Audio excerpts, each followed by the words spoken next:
Hey guys, tonight we're heading deep into the Sahel, just as the sun slides down the horizon, painting the sand in strokes of crimson and amber. You're walking beside a caravan, the slow groan of camel hooves against the dirt echoing like lullabies. The wind has that baked dust smell, like old parchment and cumin, and somewhere in the distance the soft clang of metal on metal tells you someone's still working, even after the call to prayer has faded.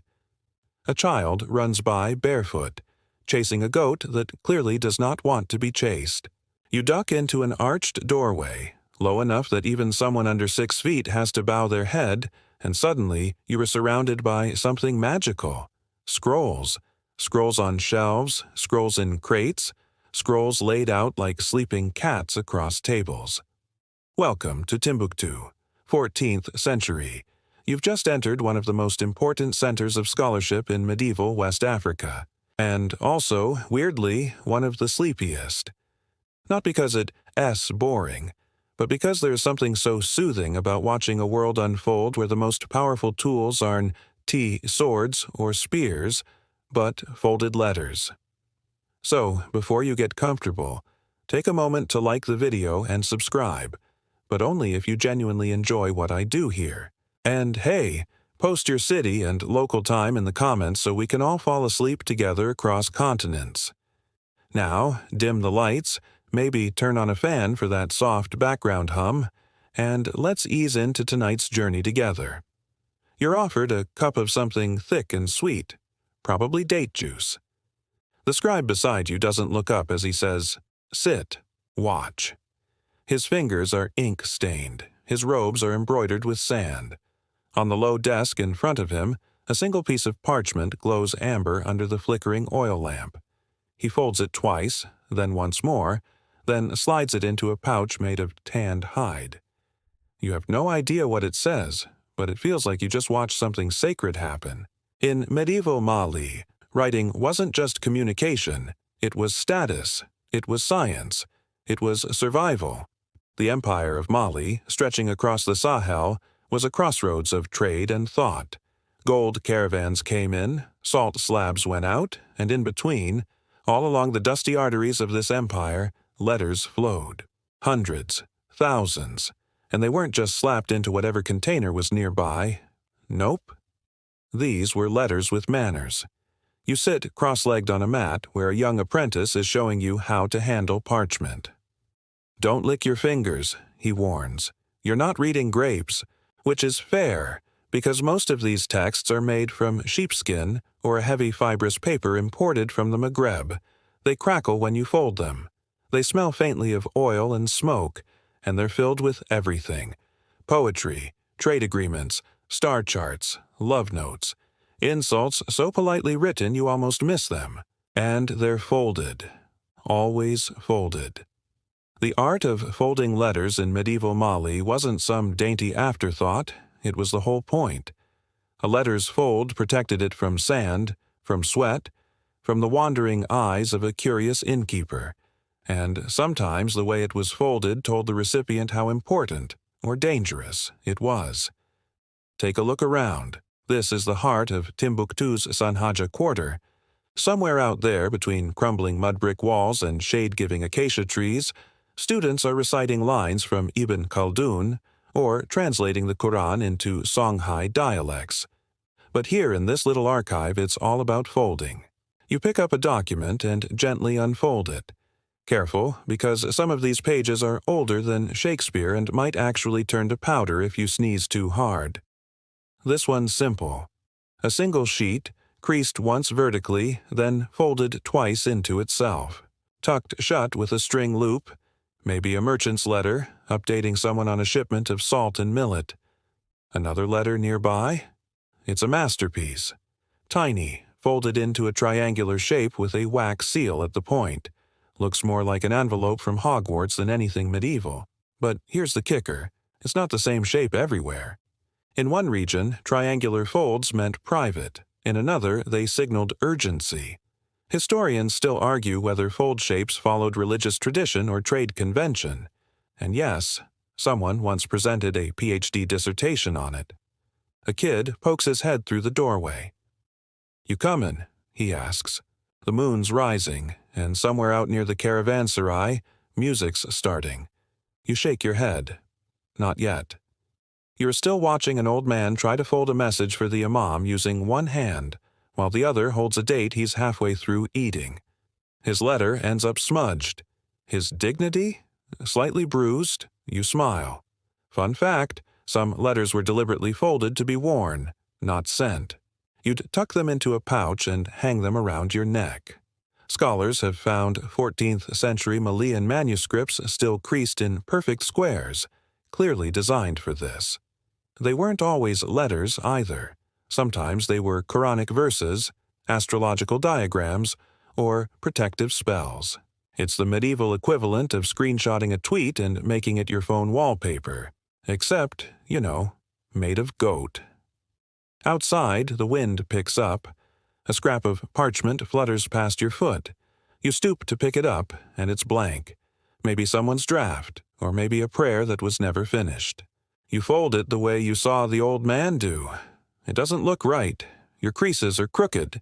The corners don't align. And still there's something incredibly calming about it. You're not writing anything, and yet your hands move with purpose, trying to replicate a moment that's hundreds of years old. Behind you, the archive's door creaks. The oil lamp sputters. One of the scribes is softly snoring, head slumped against his desk. You fold the blank parchment again, gently this time, pressing the edges with your thumb. It's not perfect, but it's folded. A tiny act of communication from one tired human brain to another. You rub your eyes as the sun climbs just high enough to glare off the parchment. The city is stirring, and in the narrow alley just outside the library, the scent of boiling millet and fried onions is starting to fill the air. Someone's playing a stringed instrument that's never in tune, and you swear the donkey across the street is humming along. You haven't slept, but the quiet rustle of scrolls and the endless rhythm of folding have lulled you into something close to dreaming. Why did Mali write so much? You'd think an empire built on gold and trade might lean more into shouting orders or drawing swords. But here, paper was power. From the 13th to 16th centuries, Mali was one of the most literate regions in the Islamic world, particularly in cities like Timbuktu, Jenne, and Gao. Manuscripts weren't just sacred, they were currency, they were prestige, and, more than anything, they were necessary. Because how do you manage an empire that stretches over 400,000 square miles, with dozens of languages, rival clans, and distant provinces? You write, and then you fold. Letters weren't just personal. They were political. Kings sent them to governors. Merchants sent them to buyers. Students wrote to teachers in poetic prose just to ask for book recommendations. Entire family feuds played out in folded paper, sometimes over generations. One historian found a cache of letters from a single family spanning nearly 80 years, all preserved in the dry, loving arms of the desert. And it wasn't just what they said, it was how they said it.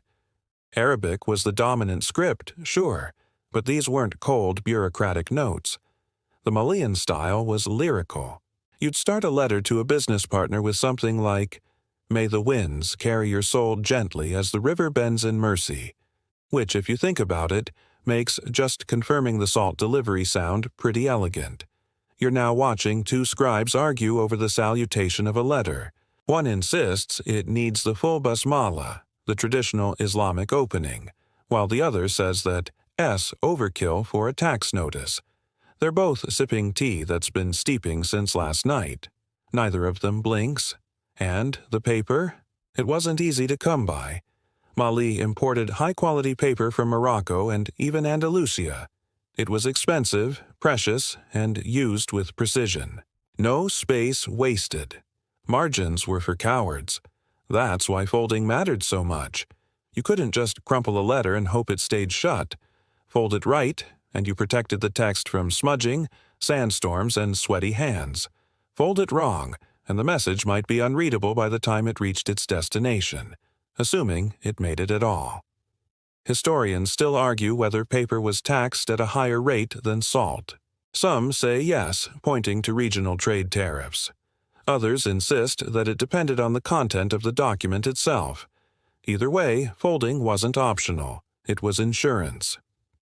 You pick up a letter half unfolded on a desk. It's addressed to a most venerable elder and teacher. The handwriting swirls like smoke, and the folds are done so cleanly that the creases have become part of the design. You try to refold it. You fail. Outside, someone sneezes, and a dog barks in response. The world keeps moving. Letters keep traveling. And you're just starting to understand how this empire kept its pieces together. Not with armies, but with writing that could bend without breaking. Now, you're sitting with an apprentice, barely 13, sharp as a tack, who is teaching you the difference between a market fold and a diplomatic fold. You were warned not to mix them up. One sends the message, "I'll take 2 goats and a sack of grain." The other, "I represent the caliph's interest in regional succession." Slightly different vibes. Folding before envelopes might sound simple, but this was no kindergarten paper airplane moment. Envelopes, as we know them, wouldn't be common in this region for centuries. So Malians developed intricate folding systems to secure, organize, and signal content, all with a piece of paper and a steady hand. You're shown how to crease using a polished bone. No fingers. Oils from the skin could stain or warp the paper over time. You press along the fold, then tuck one edge in like a burrito. It slips. You start over. It slips again. The apprentice sighs, gently takes it from you, and finishes the fold in 3 moves. You pretend you helped. This system wasn't isolated. Across the Islamic world, similar practices evolved. But Mali had its own flair. Folding methods often indicated the sender's origin. A fold from Jenne looked different from one in Go. Historians still debate whether these regional signatures were intentional or just happy accidents of technique and terrain.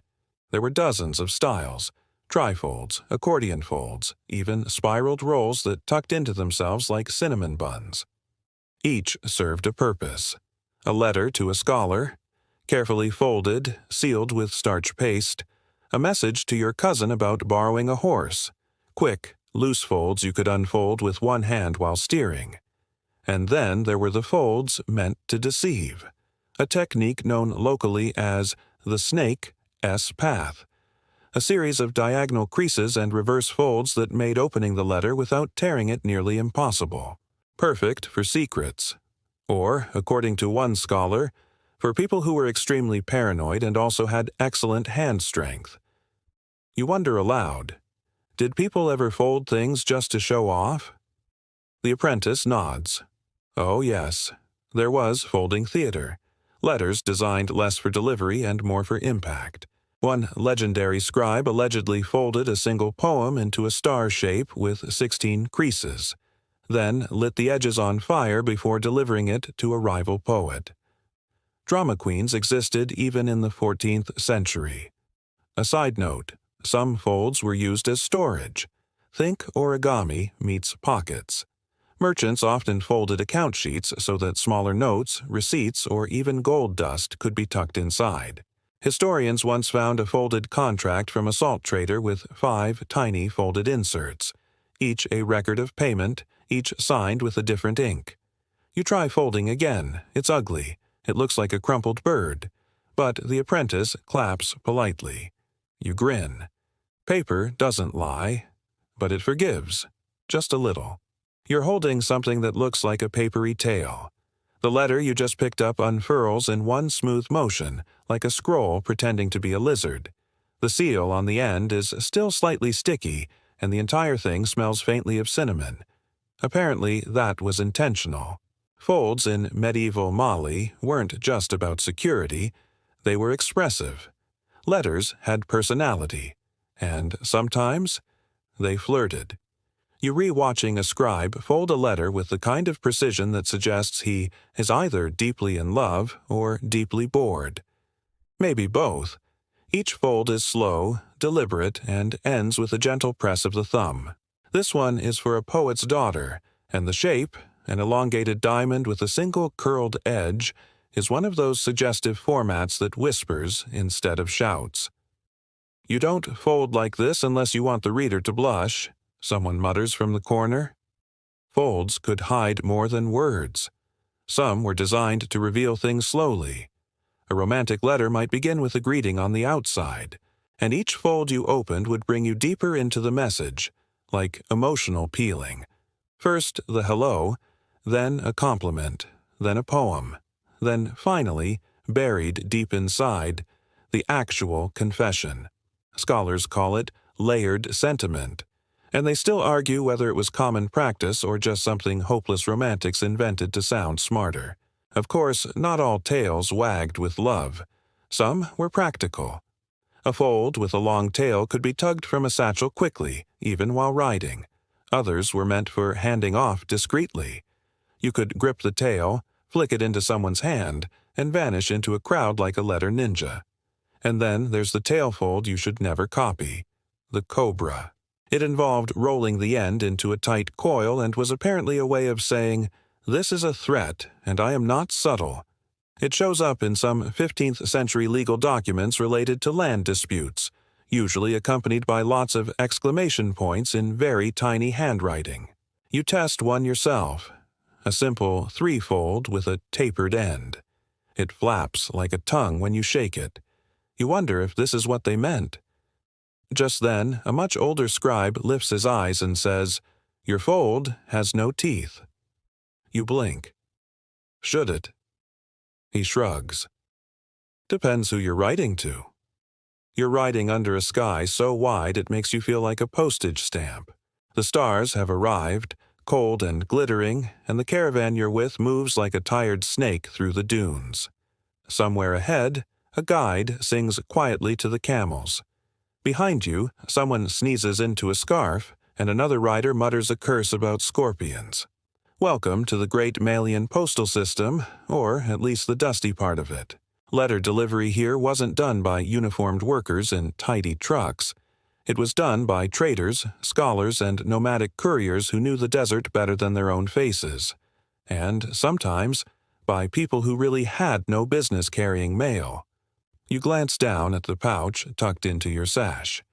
Inside it is a folded letter, sealed with wax and smelling faintly of cloves.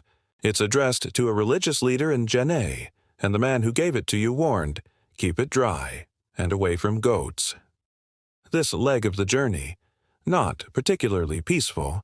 You've dodged 2 would-be thieves, nearly lost your letter in a sandstorm, and learned the hard way that camel spit is somehow both sticky and acidic. Couriers in medieval Mali had to be tough. Some were official messengers, respected, trained, and occasionally paid. Others were just convenient, passing merchants, students heading home, a reliable cousin. Letters could take weeks, even months, to reach their destination. And by the time they arrived, they might look and smell like they'd been to war. That's why folding mattered. Again. You're probably tired of hearing this, but when you're bouncing across the Sahara with nothing but a leather pouch and a prayer, a well-folded letter is the only thing standing between your message and complete ruin. And yes, letters sometimes came with bite marks, or singed edges, or unexpected stains. You once saw a letter with a corner chewed off and a note added in the margin. Forgive the missing text. A goat misunderstood the urgency. Some travelers carried protective cases, tubes of carved wood, hollow gourds, even tightly wrapped bundles of cloth. Others just wrapped letters in extra fabric and hoped for mercy.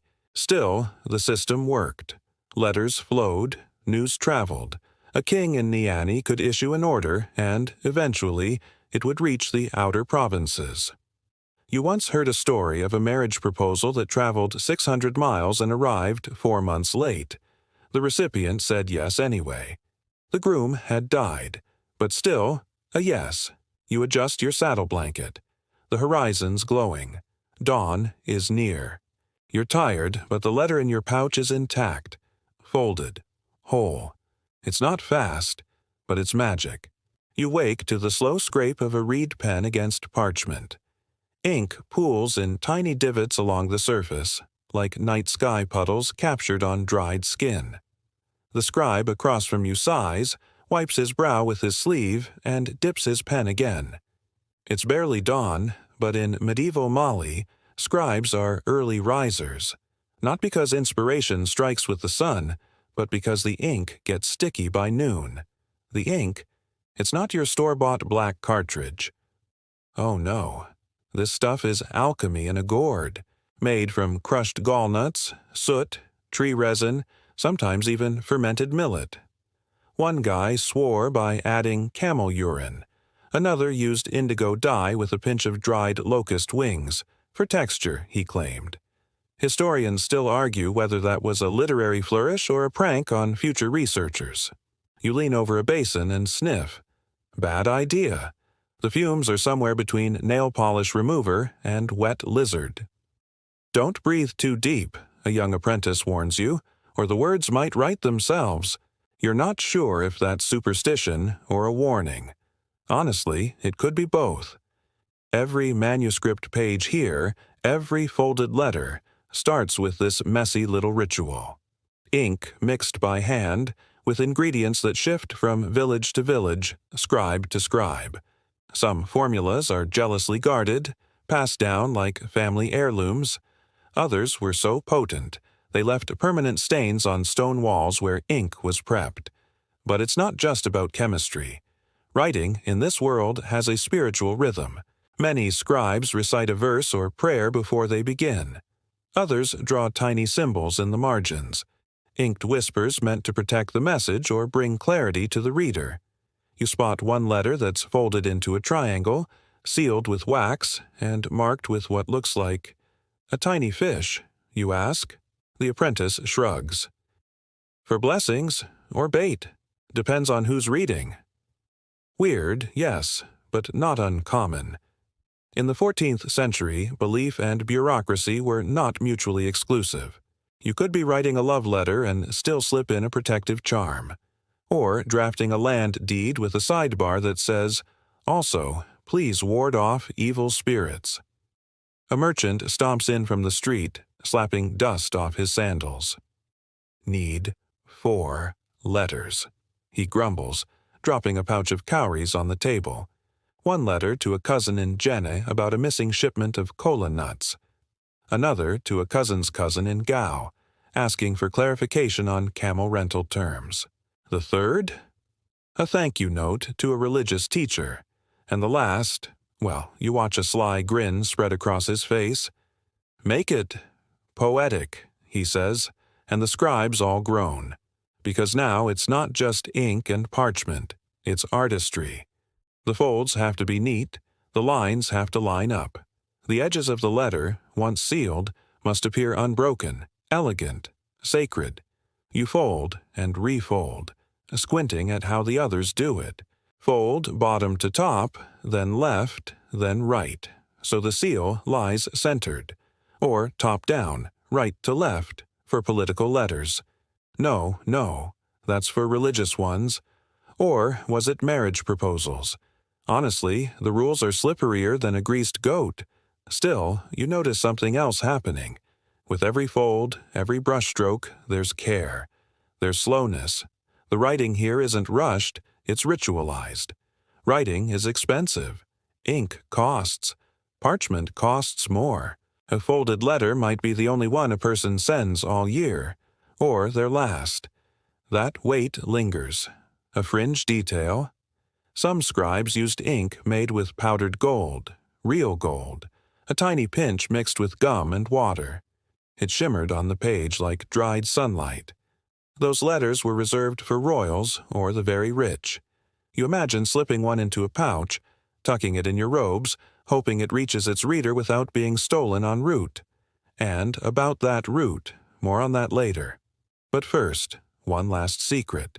The older scribe beckons you over and gently unfolds a letter that's been folded and refolded so many times the creases are nearly invisible. Inside is a spell, words written in a tight spiral script. "For healing," he murmurs.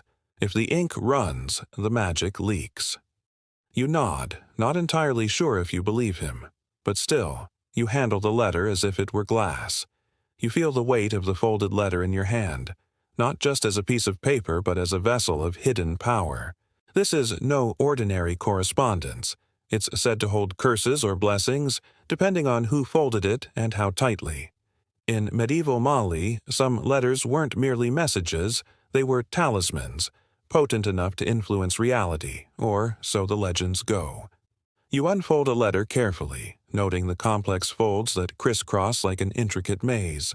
Some folds are deliberate traps, designed to protect the contents. Others might actually be curses. Historians still argue whether these practices were symbolic or practical attempts to harness mystical forces.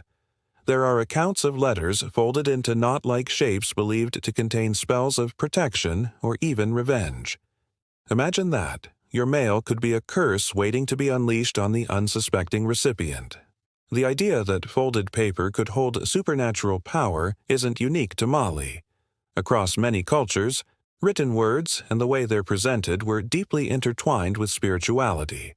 But Mali Enes' case is especially fascinating because these letters often served dual purposes: communication and ritual. One letter might start with a formal business deal and end with a prayer meant to ward off harm or ensure prosperity. You remember the folded letter worn as an amulet, discussed earlier, now imagining the darker side of that practice. Some people believed the folds could contain harmful spells, too. The edges might be tucked into folds so small they were nearly invisible. But if you knew what to look for, you could read the letter's power just by its creases. A local elder once explained it to you this way: "The fold is a language of its own. It speaks to those who know how to listen." Not all scholars agree.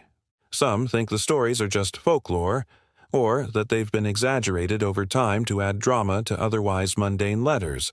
But either way, the line between communication and magic was blurry. Which brings us to an even weirder tidbit. Some letters were made intentionally hard to open, so that only the right person, with the right knowledge, could unfold the secrets inside. In the court of Mansa Musa, the legendary emperor who made Timbuktu famous, letters were often folded with such precision that breaking the seal or unfolding incorrectly was considered a serious offense. Royal decrees were protected not just by seals, but by the geometry of their folds. Folding could even imply authority. A letter folded in a certain way was a command. In another way, it was a request. Historians still debate how strictly these rules were followed, or if they varied wildly between regions. One of the quirkiest things you learn is that the art of folding was sometimes considered a secret craft, taught only to trusted scribes and couriers. Folding letters was a skill that took years to master. One wrong crease could mean your message was ruined, misunderstood, or worse, misinterpreted in ways that could cause political chaos. By nightfall, you watch an apprentice painstakingly fold a letter meant for a noble, carefully pressing the edges, then dipping a stick of resin to seal the final fold. The candlelight catches the wax, turning it a warm, amber glow. "This is no ordinary letter," the apprentice whispers. "It carries power." You hold your breath as the wax sets, wondering what secrets might be trapped in the folds, and what might happen if you unfolded it the wrong way. You hold the folded letter from the royal chancery, your fingers tracing the crisp edges like a sacred relic. In the palace of the Mansa, every letter carries weight, not just in words, but in form. These royal decrees, folded with near-religious precision, are symbols of power themselves. The way a letter is folded can make or break a message's authority, and you can almost feel the invisible tension between paper and power. No one else is watching as you try to replicate the folds, a series of exact creases that seem to dance between art and ritual. The folds must line up perfectly so the seal sits squarely in the center, unbroken. This seal is more than wax, it's a guarantee, an emperor's fingerprint. Break it or crease it wrong, and you're not just disrespecting a king, you're committing treason. But it's not just about appearance. Folding here is a secret code. Letters meant for generals are folded differently than those for religious leaders or traders. Each fold signals urgency, hierarchy, or the nature of the message. Historians still argue whether these folding codes were standardized across the empire or left to local scribes' discretion. Either way, a wrong fold could send confusion spiraling, like ordering your army to retreat when you meant advance. You picture a royal courier riding hard through the night, the folded decree tucked safely in his robe, praying it reaches its destination unscathed. Somewhere, a trusted scribe double-checks folds by candlelight, mindful that one slip could rewrite history, or end his career. A quirky detail. Some palace letters were folded into shapes resembling animals, lions, eagles, or camels, each symbolizing a trait desired by the emperor. Imagine receiving a letter folded like a lion, roaring authority before the words are even read. Outside, the palace gardens hum softly with the calls of nightbirds and the rustle of date palms. You fold and unfold your letter again, trying to master the secret geometry. Each crease feels like a brushstroke on a canvas where the message is not just in the ink, but the paper S very shape. You smile. Who knew folding letters could be a form of courtly art? The night deepens as you study another folded letter, this one secretive, designed to slip unseen through hands and eyes. In medieval Mali, some letters carried hidden codes embedded not in ink but in their folds. Tiny slits, unusual angles, and bizarre creases served as silent messages. You've stumbled onto a practice that turns the fold itself into a cryptic puzzle. You carefully examine the letter, noticing an odd notch along one edge and a subtle diagonal fold that doesn't seem practical. These features aren't accidental. They are part of a deliberate system designed to foil unwanted readers. The idea was simple. If your enemy intercepted the letter, they wouldn't just struggle to read the words. They might never find the words at all. Historians still debate how widespread this was. Some believe it was a niche practice among spies and merchants trading sensitive information. Others argue it was a common technique taught in scribal schools. Either way, the evidence is tantalizing. Letters with coded folds have been discovered in Timbuktu's manuscript collections, some featuring intricate cuts that create hidden compartments. Imagine receiving a letter that unfolds into a secret compartment, concealing a small map or a miniature token. Or a letter so carefully folded that only someone who knows the correct sequence of folds can open it without tearing. It is almost like an ancient version of a puzzle box or encrypted email, only without the digital part. A particularly clever trick involved folding a letter so tightly that it resembled a simple scrap of paper, easily dismissed by careless guards or opportunistic thieves. Only by unfolding the precise way would the message reveal itself. You can't help but think of modern-day security envelopes or QR codes, but this was medieval ingenuity at its finest. Letters here were as much about stealth as they were about sharing news. As you fold and unfold your own makeshift letter, you wonder what secrets you might be missing in your daily messages. Could your text messages use a medieval folding trick or two? Probably not, but the thought is oddly comforting. The sun rises, casting a warm glow on the narrow streets of Timbuktu as you prepare to follow the path of a folded letter on its journey through the Mali Empire. Because folding a letter was only the first part of its story, the real adventure was in how it traveled. In medieval Mali, letters didn't just hop from one town to another by messenger pigeons or magical smoke signals. Instead, they embarked on treacherous journeys across vast deserts, savannas, and bustling trading hubs. Each folded letter was entrusted to a network of professional couriers, often riding camels or horses, who braved everything from sandstorms to bandits. You watch a courier strap a bundle of folded letters securely to his saddle. The letters are wrapped carefully to protect the delicate folds, because a letter torn or unfolded prematurely could mean disaster. Not just for the message, but for the sender's honor and safety. A letter exposed in the wrong hands could reveal secrets, spark wars, or end alliances. Historians still argue whether these courier networks were centrally organized by the empire or operated more loosely by local merchants and scribes. What's clear is that they were efficient and remarkably reliable for the time, spanning thousands of miles and connecting cities like Timbuktu, Gao, and Jenne. You imagine the challenges couriers faced: scorching sun by day, freezing cold by night, dodging rival factions, and navigating endless dunes with nothing but the stars and memories of folding instructions to guide them. A quirky fact. Some couriers memorized intricate folding patterns as a form of security. If a letter's folds were suspicious or incorrect, they could refuse delivery, or worse, intercept and open it. It's like a medieval password system, where the fold itself was the key to safe passage. You picture yourself riding alongside one of these couriers, the sound of camel hooves steady and rhythmic, the letters folded tight beneath your arm. You wonder what secrets, hopes, or pleas are tucked inside those folds.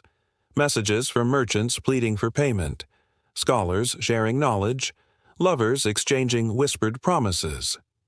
As the caravan snakes through the arid landscape, you feel the incredible weight of those folded letters, tiny paper vessels carrying the lifeblood of a vast empire, and you realize that folding a letter wasn't just an art or a convenience. It was a form of survival, connection, and sometimes rebellion. You fold your own letter once more, slower this time, savoring the tactile history in your hands. The journey is far from over. The night air cools as you settle in, thinking about how letters folded in medieval Mali weren't just about delivery. They were about trust. Each fold was a silent promise between sender and receiver, a pact that the message would remain confidential and intact across perilous distances. You picture the letter arriving in a bustling marketplace, slipped discreetly into the hands of a merchant or noble. Here, folding becomes a delicate dance again. The recipient must unfold the letter carefully, without breaking the seal or tearing the paper, lest the message be compromised.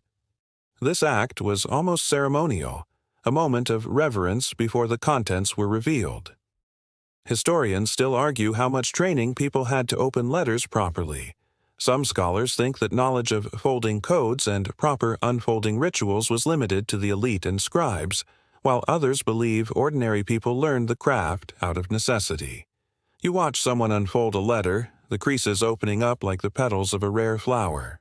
The parchment crackles softly, and the words inside emerge like whispers from the past. These words might be about trade agreements, calls to arms, or personal pleas.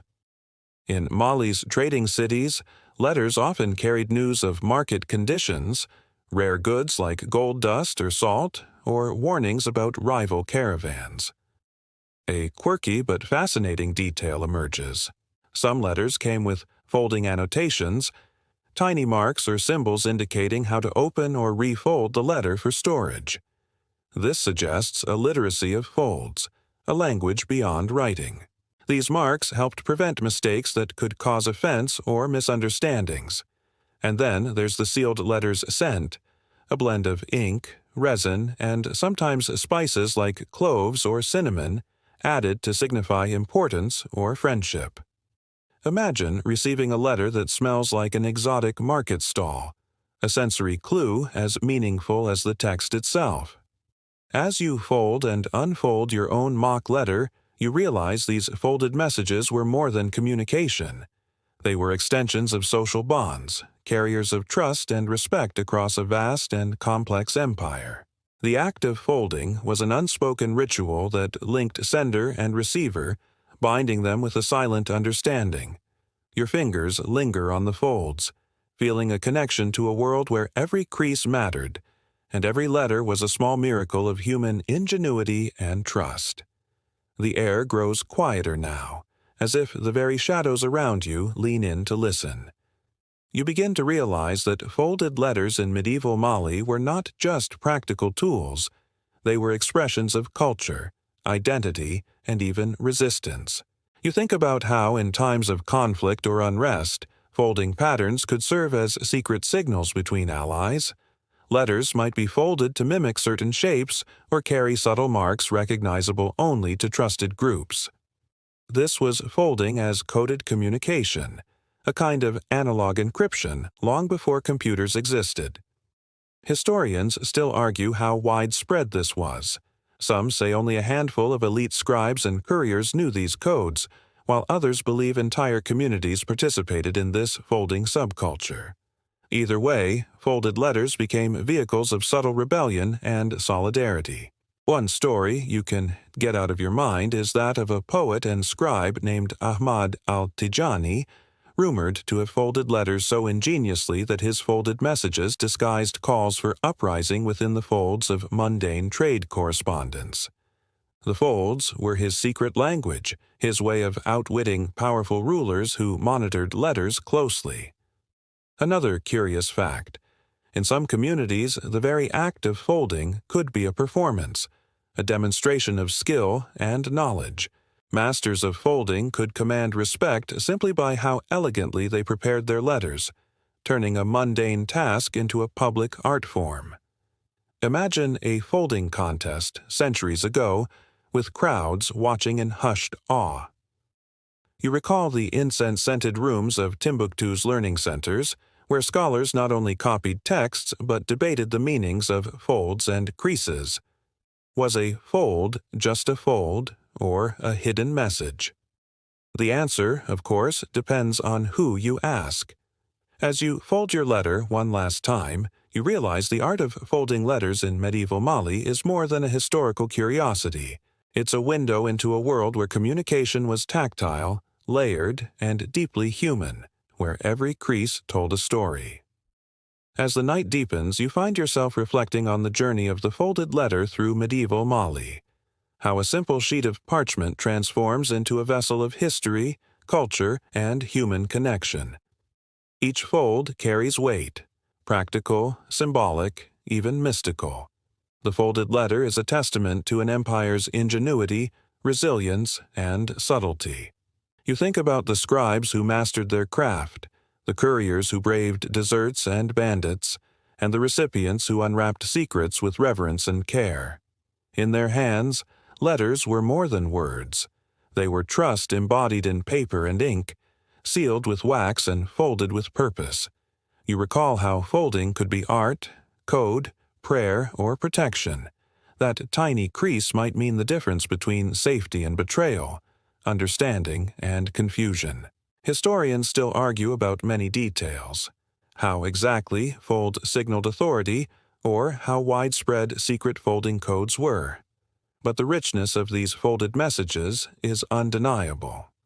And now, as you gently refold your letter, you realize something else. This is not just history for sleep.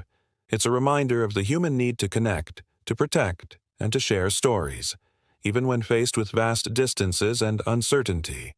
Folding letters in medieval Mali was an act of hope. Hope that words would survive the journey, that messages would reach their loved ones, and that fragile paper could carry weight heavier than stone. You sigh softly, your fingers tracing the final folds as the candle flickers low.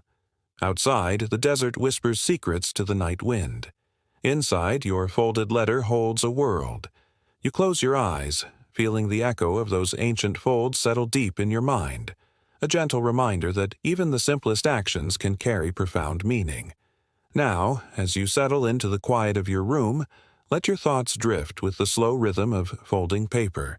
Imagine the soft rustle of parchment, the delicate crease made by careful fingers long ago, and the faint scent of ink and resin still lingering in the air.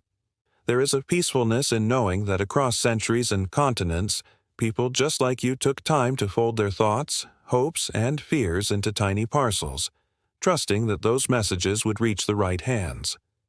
Folding a letter was not just an act. It was a connection, a promise, a small miracle. Feel your breathing slow as you let the images of ancient Mali fade gently like the warm glow of a dying fire. No hurry, no rush, only the quiet knowledge that stories, like folded letters, can travel far, folded within the layers of time. Rest easy now, with the calm assurance that even the most mundane acts can hold magic, and every crease in a letter can be a whisper from the past.